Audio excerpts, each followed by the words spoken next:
Khalistan referendum दियां वोटां queen Elizabeth centre च ये डैस्क लगे ने जिथों तुहानूं रजिस्ट्रेशन तो बाद तुहानूं तुहाडा बैलेट पेपर जिहड़ा वो इशू होवेगा। ये डैस्क ने इंटरनैशनल स्टैंडर्ड्स दे नाल रेफरेंडम दियां वोटां पैणियां ने। ये डैस्क ने जिथे तुसी अपना बैलेट पेपर कल नूं आके लओगे। सो सारे वीर भैन भाई ध्यान नाल देख लो। तो सारियां टीमां जिहड़ियां ने तैयार खड़ियां ने। सिंह अज रात जिहड़ी आ रेफरेंडम दियां वोटां इस क्वीन एलिजाबेथ सेंटर च पैणियां ने। खालिस्तान रेफरेंडम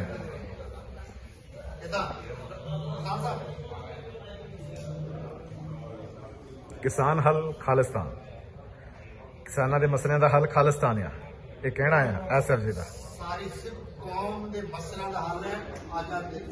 भारतीय कब्जे वाला पंजाब आजाद देश होना चाहिए है, हाँ या ना।